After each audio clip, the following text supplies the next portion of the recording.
कि खुद को यूं सुर्खिए अखबार में रखा उसने, खुद को यूं सुर्खिए अखबार में रखा उसने।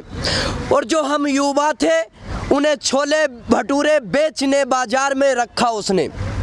और जो हमारे मुल्क की करते हैं दलाली लोगों, ऐसे ही लोगों को सरकार में रखा उसने।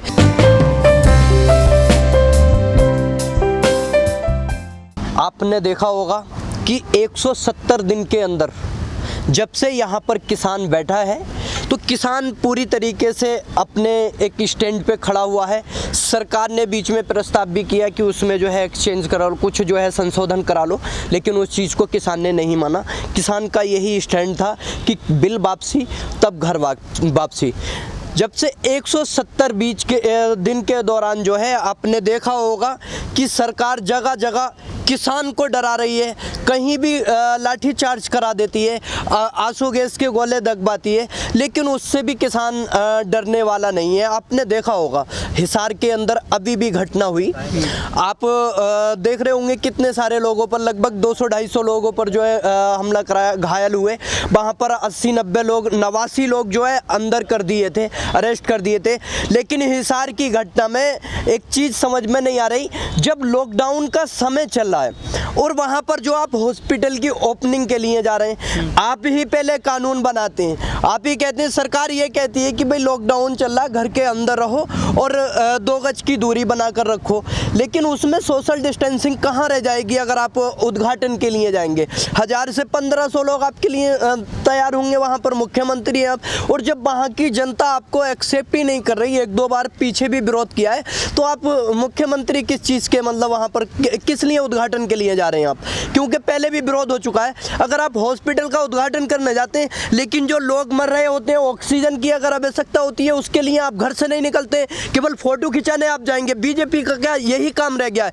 आपने देखा होगा बंगाल के अंदर चुनाव हुए, वहां पर सब नेता थे, लेकिन इस बीच जो यहाँ पर लगभग नदी के अंदर कई हजार जो बॉडी मिली है, तो उस टाइम हमारे मोदी जी पीछे गए थे, वो गंगा माँ ने बुलाया है, यानी जो कहता था अपने आप को गंगा माँ का लाल, आज वो निकला उद्योगपतियों का दलाल। क्योंकि उस टाइम गंगा के किनारे थोड़ा सा कूड़ा लेके और फोटो खिंचा लेते हैं आप, लेकिन वहाँ पर जो मतलब हजारों की तादाद में जो बॉडी है, तो उस टाइम क्या कंडीशन है, आप वहाँ पर जाकर नहीं देखते हैं, आप फोटो खिंचाने नहीं जाते हैं या उसकी जो सफाई कराने नहीं जाते हैं। तो क्या फोटो खिंचाने के लिए आप जो है मतलब बीजेपी सरकार बनी है या सत्ता में आई है?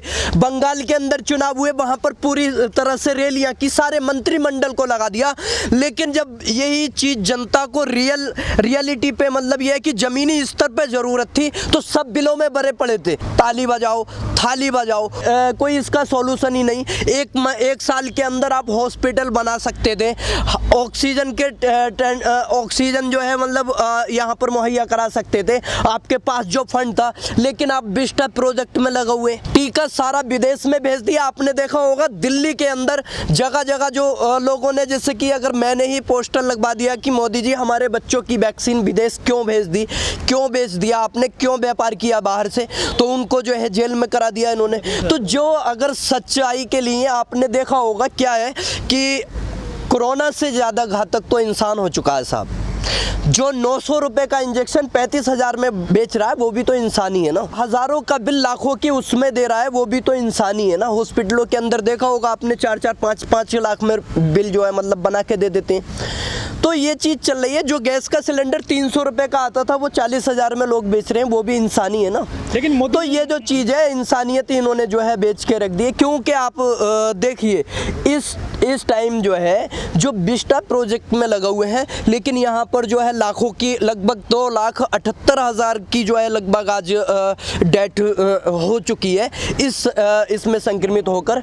तो ये चीज़ आप देखिए कि विस्टा प्रोजेक्ट में वो 13,500 करोड़ का जो है मतलब वहाँ पर बैलेंस दे सकते हैं, लेकिन यहाँ के लिए जो फंड हुआ था उसको भी यूज़ नहीं कर रहे।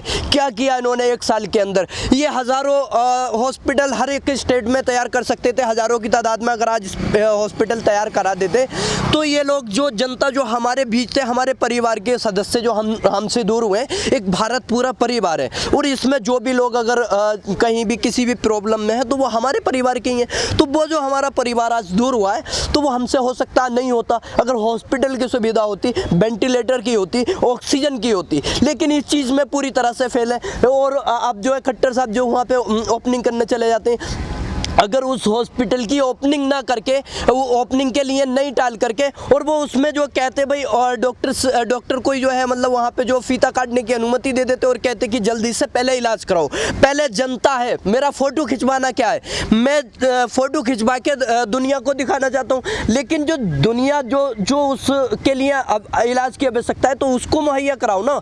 तो उसी का तो विरोध किसानों ने किया था और तुमने जो किसानों पे हमारे लाठियाँ चलवाई हैं, आंसू गैस के गोले दगवाए। जो हरियाणा के किसान हैं वो लॉकडाउन को भी नहीं मानते हैं, ऐसे ये कैसा विरोध कर रहे हैं? वो लॉकडाउन को कैसे मानेंगे जब खुद ही जो बनाने वाले लॉकडाउन को तोड़ रहे हैं? लॉकडाउन को कैसे मानेंगे? और फिर आप देखिए ना, लॉकडाउन इसका पूरी तरह से सॉल्यूशन नहीं है। लॉकडाउन क्यों नहीं है कि आप अगर 300 रुपये कमाते हैं रोज तो आपके लिए सरकार ने क्या किया? नहीं किया ना। और आप घर में बैठ के तो आपको खाना कहाँ से आएगा? तो इस तरह से जो लाखों परिवार इस भारत के अंदर जो रोज मतलब खाने की वजह से भी मर जा रहे हैं, तो उसका भी ध्यान रखना होगा। तो इसी तरह से जो पिछले 1 साल से जो आपको काम करना था, इस पे आपको जो हॉस्पिटल पे काम करना था, अस्पताल पे जो काम अगर आप करते तो ये लॉकडाउन की इतनी आवश्यकता नहीं होती। हरियाणा में जो किसानों ने उसको रोका था, सीएम खट्टर साहब को, जी, वो तो संवैधानिक पद पर आसीन है। लगातार जनता के हित में जब काम नहीं कर रहे तो उसका विरोध जनता कर रही है और जनता उनको जो है सीएम से जो मतलब एक्सेप्ट नहीं कर रही। वो ये चाहते हैं कि जमीनी स्तर का नेता हो। मैंने क्या बताया कि अगर वो जमीन पे पहले उतर के काम कर रहे होते, लोगों के बीच काम कर रहे होते, ऑक्सीजन मुहैया करा रहे होते, मेडिसिन मुहैया करा रहे होते, बेड की सुविधा दी होती, वेंटिलेटर दिए होते, वो अगर हॉस्पिटल की ओपनिंग करने भी जाते तो उसको सपोर्ट करती जनता। लेकिन उन चीज़ों से दूर थे और वो जो है वहाँ पर हॉस्पिटल की ओपनिंग करने जा रहे, दिखावा करने जा रहे, दिखावे के लिए नहीं। जो जमीनी स्तर पर, जैसे आपने देखा इधर बिहार के अंदर जो पप्पू यादव जो जमीनी स्तर पे काम कर रहे थे, मुहैया कर रहे थे, उनके लिए लोग आवाज़ उठा रहे हैं। आज वो जेल के अंदर है, लेकिन आम जनता जो आवाज़ उठा रही है, क्यों उठा रही है? कि वो ऑक्सीजन मुहैया करा रहे थे। जो गरीब लोग थे जिनके पास खाने का साधन नहीं था, उसको खाना मुहैया करा रहे थे, हॉस्पिटल में जाकर जो देख रहे थे। लेकिन क्या किया इस सरकार को? उसी से जो नफरत है, उसी को जो है मतलब जेलों में डालती है, उनको जो जेल में डाल दिया। आज उनकी तबीयत आपने देखिए हॉस्पिटल के अंदर वो एडमिट है और वहाँ पर जो है पूरी तरीके से जो मतलब बीमारी से लड़ रहे हैं। तो ये चीज़ें कर रही है ये सरकार, पूरी तरह से नाकाम हो चुकी है, लेकिन शिक्षा पे, स्वास्थ्य पे कोई काम नहीं करता है। पासा जी, हरियाणा में भी चल रहा है किसान आंदोलन, दिल्ली के आसपास चल रहे हैं, गाजीपुर बॉर्डर पे भी चल रहा है, जो उत्तर प्रदेश का बॉर्डर पड़ता है। ये यहाँ के किसान क्यों नहीं विरोध कर पाते हैं मुख्यमंत्री योगी का, जिस तरह से हरियाणा में हुआ है? देखिए, पूरी तरह से अगर यहाँ पर किसी ओपनिंग के लिए आएंगे, जैसे हॉस्पिटल की किसी भी चीज़ की ओपनिंग होगी, तो उसके लिए रणनीति बनाई है हमारे किसान नेताओं ने, जो है रणनीति बनाई है और उनका जो पूरी तरीके से विरोध करेंगे। किसानों का मेन मुद्दा था अपने बिल वापसी का, उसी को लेकर आगे विरोध कर रहे हैं। और आपने देखा होगा विरोध हमें ऐसा किया है कि हम उसको जो चुनाव होने हैं, तो वो तो जो चुनाव आयोग है, जब उसने चुनाव आयोग ने अनुमति दे दी तो चुनाव कराएंगे। लेकिन हमने जाकर बीजेपी सरकार का विरोध किया। हमने ये कहा है लोगों को, जाकर ये बतलाया कि आप बीजेपी सरकार जो हमारे साथ में, आपके साथ में अन्याय कर रही है, आप उसके खिलाफ वोट करो। ये चीज़ हमने जगह जगह जाकर बताई है। आगे आने वाले विधानसभा चुनाव में भी उत्तर प्रदेश में आप देखेंगे पूरी तरह से किसान जो बीजेपी सरकार को हराने के लिए जगह जगह जाकर सभाएं करेंगे और लोगों को समझाएंगे। 6 दिन बाद जो है आपके किसान आंदोलन को 6 महीने हो जाएंगे। 26 तारीख आ रही है जी, क्या प्लानिंग है 26 तारीख को आपकी? 26 तारीख को हमारी जो रणनीति है अभी इतनी मिली है कि 26 तारीख के अंदर पूरे भारत के अंदर जगह जगह जो भी हमारे जहाँ भी किसान नेता हैं, उनको जो है ये आदेश दिया गया कमेटी के थ्रू कि आप जो है मोदी जी का एक पुतला बनाएंगे और ब्लैक दिवस के अनुसार उसको जो फूकेंगे और विरोध जताएंगे पूरे भारत के अंदर। हम हर बॉर्डर पे और हर जगह जहां भी हमारे लोग होंगे हम उनसे यही चीज़ मतलब ये चीज़ बता दी गई है। वहां पर मोदी जी का पुतला फूंकने के बाद एक ब्लैक डे मनाएंगे हम और पूरे भारत के अंदर विरोध करेंगे और ये जो है हम मोदी तक पहुंचाएंगे। लेकिन उस दिन जो है मोदी सरकार को भी 7 साल पूरे हो जाएंगे। 7 साल पूरे हो जाएंगे। हाँ, तो 7 साल के अंदर इन्होंने किया क्या है? देखिए, आपको हमें आपस में लड़ाया है।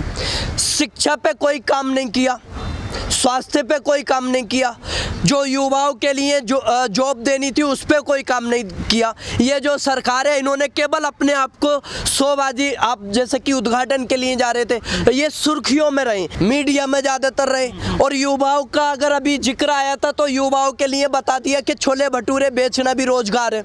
आपने सुना होगा, तो छोले भटूरे युवाओं के लिए कर दिया। और आपने देखा होगा जितने भी, अगर कोई भी आज मुस्लिम को गाली दे दे किसी, और अगर जाट और वहाँ पर हुआ है तो जाटों को गाली देकर जो लाइट आ जाता है उसको जो है मतलब विधायक बना देते हैं। तो इस तरह के लोगों को इन्होंने सरकार में रखा है, कुछ नहीं। आपने देखा होगा कुछ भक्त लोग ऐसे हैं, हमारे देश में लोगों का खून सिर्फ धर्म के नाम पे खोलता है, भुखमरी बेरोजगारी और उस पर नहीं खोलता है। तो आपने देखा होगा एक ने जो कहा था कि मुझे कपड़ा नहीं चाहिए, रोटी नहीं चाहिए, मुझे जो है मंदिर चाहिए, लेकिन उसको क्या हुआ? ऑक्सीजन नहीं मिल पाई। तो हमें ये समझना होगा, जब तक हमें ये नहीं कहना होगा कि हमें अस्पताल चाहिए, स्कूल चाहिए, रोजगार चाहिए, जॉब चाहिए, जब तक हम इस चीज़ की आवाज़ नहीं उठाएंगे तब तक हमारे साथ क्या होगा? यही नदी में इस तरह से जो लाशें आज देखने को मिल रही हैं, आप इस पे सवाल नहीं उठाते। हिंदुस्तान, भारत जो हमारा फिलिस्तीन के साथ में खड़ा है, लेकिन कुछ जो यहाँ पर जो भक्त हैं, जो मतलब मुस्लिम लोगों से जलने वाले हैं, वो कहते हैं कि नहीं, स्टैंड विद इजराइल। तो इस तरह की जब तक ये मानसिकता, अबे उन मानसिक ये जो है मानसिक जो रोगी हैं, मानसिक रूप से जो रोगी हो चुके हैं, जो मुस्लिम से या किसी भी समाज से जो मतलब घृणा करते हैं या दिलों में कालापन रखते हैं, मैं उनसे एक चीज़ यही कहना चाहूँगा, आप इजराइल के साथ ना होके जो यहाँ पर नदी में जो लाशें तैर रही थी या जो आपके आसपास में जो है ऑक्सीजन नहीं मिल पा रही थी, आप उनको देख लो। कम से कम अगर भारत के अंदर आप मुस्लिमों से नफरत करते हो, नफरत करो, लेकिन जो आपके हिंदू भाई हैं उनकी तो सुरक्षा कर सकते हो, उनके लिए तो आवाज़ उठा सकते हो। जो आपने देखा होगा आपके समाज में जो हिंदू समाज है उसमें जो है जलाने का जो है मतलब ये है कि सम्मान के साथ में अंतिम संस्कार किया जाता है जलाकर, और जो हमारे समाज में जो दफनाया जाता है, तो कम से कम उस चीज़ के लिए आप आवाज़ उठा सकते हो। लेकिन क्या इस चीज़ पे कोई आवाज़ नहीं उठाएगा?